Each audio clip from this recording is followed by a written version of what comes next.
नमस्कार, news India देख रहे हैं आप। मैं हूं कुंदन जमैर। जासूसी के आरोप में पाकिस्तान की जेल में करीब 28 साल बिताने के बाद कुलदीप यादव की वतन वापसी हुई है। पाकिस्तान के सुप्रीम कोर्ट के आदेश के बाद 22 अगस्त की शाम वाघा बॉर्डर से वो भारत में दाखिल हुए और ट्रेन से अहमदाबाद अपने घर पहुंचे। बता दें कि 1992 में कुलदीप भारतीय एजेंट बनकर पाकिस्तान गए थे। 2 साल तक अपना टास्क पूरा करने के बाद जब वो 22 जून 1994 को पाकिस्तान से भारत में दाखिल हो रहे थे, इसी दौरान उन्हें अरेस्ट किया गया, जिसके बाद उन्हें पूछताछ में कई तरह की यातनाएं झेलनी पड़ी। 1996 में कुलदीप यादव को आजीवन कारावास की सजा सुनाई गई थी। जेल में कुलदीप की सरबजीत से भी एक बार मुलाकात हुई। हालांकि कहा जा रहा है कि कई बार वो मिले सरबजीत से।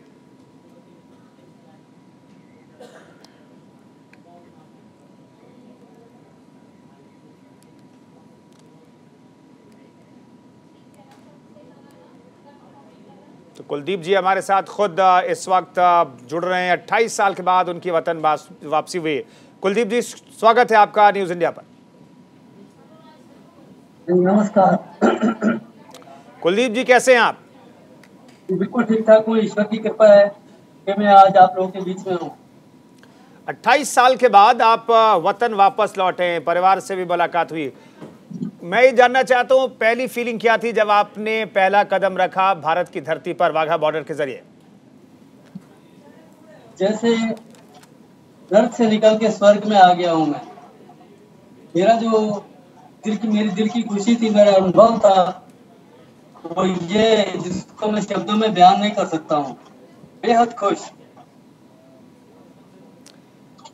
कुलदीप जी, ये उम्मीद थी कि आप, क्योंकि 28 साल लंबा वक्त होता है और आपको आजीवन कारावास की सजा भी सुनाई गई, क्या आपने कभी सोचा था कि घर वापसी होगी, वतन वापसी होगी, परिवार के साथ आपकी मुलाकात होगी, परिवार के लोगों के बीच आप पहुंच पाएंगे?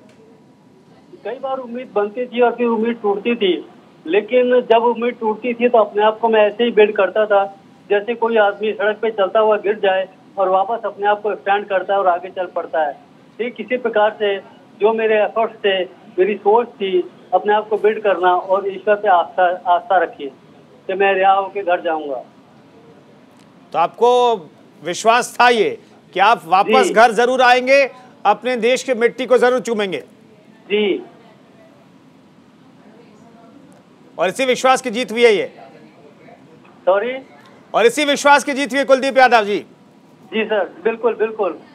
जो इस बार ईश्वर में आस्था रखता है तो ईश्वर की कृपा से उसकी मनोकामना पूर्ण अवश्य होती है।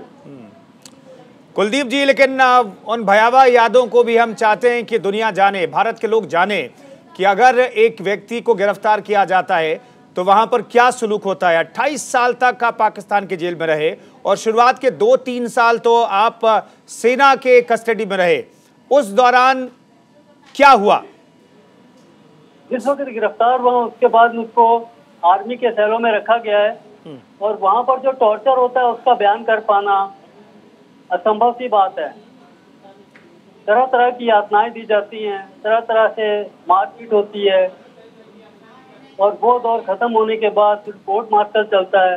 कोर्ट मार्शल के बाद सजा दे करके सिविल जेल में शिफ्ट कर देते हैं।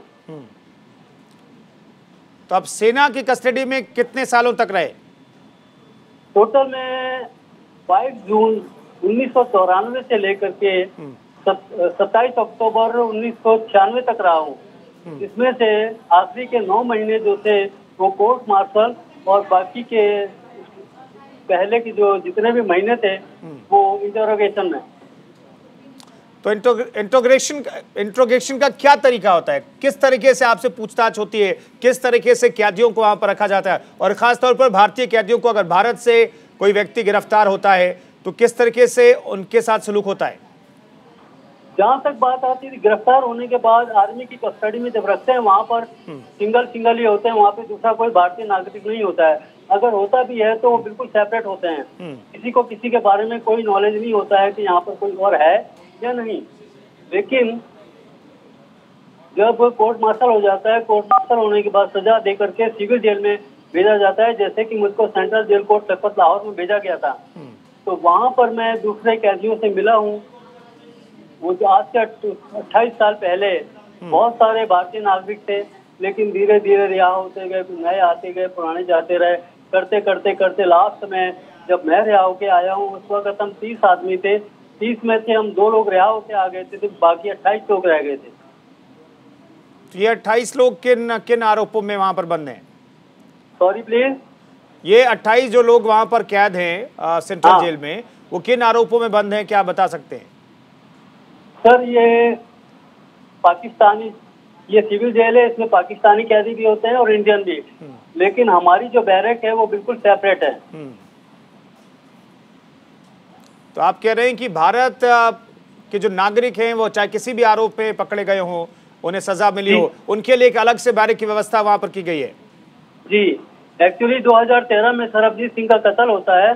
पहले तो हम पाकिस्तानी कैदियों के साथ में ही होते थे, बैरक हमारी अलग होती थी, लेकिन 2013 में जब सरबजीत का कत्ल हुआ है उसके बाद पाकिस्तान अथॉरिटी ने हमको जेल तो वही थी लेकिन बैरक अलग कर दी गई थी। वहां पर किसी भी पाकिस्तानी का आना जाना बिल्कुल वर्जित हो गया था। कुलदीप जी, अब बताया गया कि सरबजीत से भी आप कई बार मिले, कब कब मुलाकात हुई? मुलाकात होती रहती थी आपकी जेल में? एक साथ जेल में रहे आप लोग? हाँ, हम जेल में, वो मेरा बहुत अच्छा दोस्त था, सरबजीत मेरा बहुत अच्छा दोस्त था, और वो सजाए मौत के बैरक में था और जबकि हम आम बैरकों में थे। लेकिन जेल अथॉरिटी जो है हमको 15 दिन में मिलने की इजाजत देती थी, तो सरबजीत सिंह जिस भी किसी का नाम लिख करके दे देता था, हम में से यानी हम भारतीय कैदियों में से वो लोग उससे जाकर के मिल लेते थे, जिसमें मैं अक्सर जाया करता था उससे मिलने के लिए। सरबजीत के जहन में क्या चलता था उस वक्त जब आपकी मुलाकात होती थी? क्या बातचीत होती थी आप लोगों के बीच, क्योंकि आप दुश्मन देश में आप मौजूद थे, दुश्मन देश की जेल में आप लोग मौजूद थे और उन्हें तो मौत की सजा सुना दी गई थी। तो मैं ये जानना चाहता हूँ क्या बातचीत होती थी, सरबजीत क्या कहते थे आपसे? सर, यहाँ से जो भी क्रॉस करके जाता है वो देशभक्त होता है, और जब मैं सरबजीत से मिलता था जो हमारी बातचीत होती थी वो देश के ही हित में होती थी कि हमने अपने देश को कैसे उन्नत करना है, हम अपने देश के विकास के लिए, उसकी सुरक्षा के लिए क्या और योगदान दे सकते हैं, कैसे ये मुमकिन होगा कि हम अपने देश के लिए ज्यादा कुछ कर सकें। कुलदीप यादव जी, आप तो एक टास्क के को पूरा करने के लिए पाकिस्तान में दाखिल हुए थे, आपकी देशभक्ति को सल्यूट है। मैं ये जानना चाहता हूँ क्या वो टास्क पूरा कर पाए, और जब टास्क के लिए आप जा रहे थे तो क्या किंचित भर भी आपके जहन में कोई डर था कि आप पाकिस्तान दुश्मन मुल्क में जा रहे हैं, ऐसे किसी मिशन के लिए जा रहे हैं आप, और वहां पर आप पकड़े गए तो क्या होगा? क्या थोड़ा सा भी डर था? सर, जब आदमी आग में कूद जाता है तो फिर जलने का भय नहीं होता है, वो फिर देश का जज्बा होता है कि आदमी मरता है, जीता है, लेकिन देश के लिए ही काम करता है। तो बेशक वो कांटों पर चलना होता है, लेकिन कांटों पर चलने की जो चुभन है वो देश के नाम पर इतनी ही अच्छी लगती है जैसे कि एक फूल का टच हो जाए। जबरदस्त कुलदीप जी, आपसे बात करके बहुत अच्छा लग रहा है मुझे। और 28 साल तक आपने पाकिस्तान की जेल में गुजारा है। मैं और एक बार फिर से मैं चाहूँगा कि सेना की कस्टडी में जब आप थे, पाकिस्तानी सेना की कस्टडी में, तो किस तरह के सवालात होते थे उनके, क्या जानने की कोशिश वो करते थे आपसे? वो सिर्फ 2 चीजें खास करके जानना चाहते थे, एक हमारे टच किसके साथ हैं, हमने क्या किया है, और भारत से किसने भेजा है। क्या ये कभी जान पाए वो? जहाँ तक बात आती है कि क्या हमने किया, वो तो बताना ही पड़ता है, अगर ना बताएं तो काफी प्रॉब्लम हो जाती है जी। तो अपनी जान बचाने के लिए वो बताना जरूरी होता है, लेकिन कहाँ से भेजा, किसने भेजा, कौन था, ये सब वेरी सॉरी, आप जानते हैं सीक्रेट होता है सब। नहीं, ठीक है, ठीक है, मैं नहीं चाहता कि जो देश के सीक्रेट है वो आप यहाँ पर टेलीविज़न पर कहें, लेकिन वो 2-2.5 साल के करीब क्या जहन में होता था, क्योंकि हर रोज़ नई यातनाओं के साथ शायद अधिकारी आते होंगे सेना के आपसे पूछताछ करने के लिए और सब कुछ उगलवाना चाहते होंगे, तो वो 2-2.5 साल जब आप सेना की कस्टडी में थे, हर सुबह क्या जहन में आता था? जहन में तो बस ये कि कैसे जान छूटेगी, कब जान छूटेगी, अब ये भी नहीं पता होता है कि वहाँ पर जिंदा हमने वापस निकलना है या मरकर निकलना है, इसका कोई हमको ज्ञान नहीं होता है। बस एक ही चीज होती है ईश्वर और मार। तो जितना उनसे हो सकता है तरह तरह से टॉर्चर करते हैं, तरह तरह से मार देते हैं। ज्यादातर इस वक्त हमारे बहुत सारे भारतीय नागरिक जो इस वक्त सेंट्रल जेल कोट लखपत लाहौर में हैं, वो एब्नॉर्मल हो चुके हैं, मानसिक संतुलन अपना खत्म कर चुके हैं। ये सब टॉर्चर के दौरान ही होता है, जो कि आर्मी कस्टडी के अंडर होता है। ठीक है, जब आप सेंट्रल जेल में चले गए, कोट लखपत जेल में चले गए लाहौर में, तो वहां और सेना की कस्टडी में कितना फर्क आया? क्या ऐसा लगा कि आपको कि अब आपकी जिंदगी कम से कम बच जाएगी? सेना की कस्टडी और सिविल कस्टडी में इतना है कि सेना की कस्टडी में रह करके हम बिल्कुल सेपरेट होते थे और एक डब्बे में जैसी कोई चीज बंद कर दी जाती है वैसे ही सेना की कस्टडी में होता है। लेकिन सिविल जेल में आने के बाद हम अपने तमाम भारतीय नागरिकों से मिल सकते थे, मिले हैं और उठना बैठना सब कुछ शेयर कर सकते हैं। घर से पत्र व्यवहार हो जाते थे।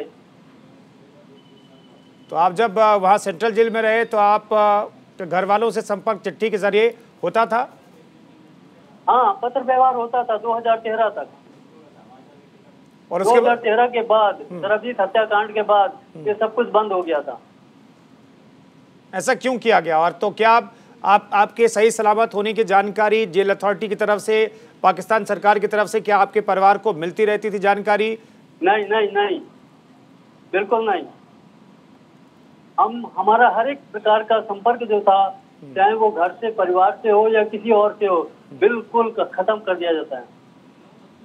इसके पीछे क्या मकसद था? 2013 के बाद चीजें बदल जाने के पीछे क्या मकसद था? मकसद सिर्फ सिक्योरिटी के लिहाज से।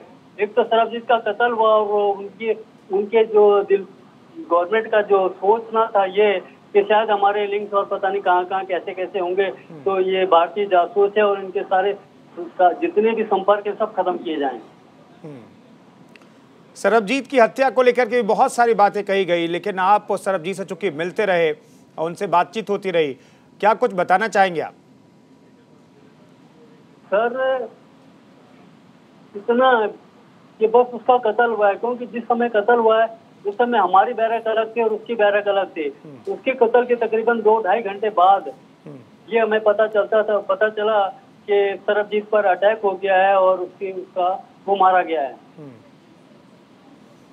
ये अचानक से हुआ अटैक था या फिर सब कुछ सुनियोजित था, सब कुछ साजिश का हिस्सा था?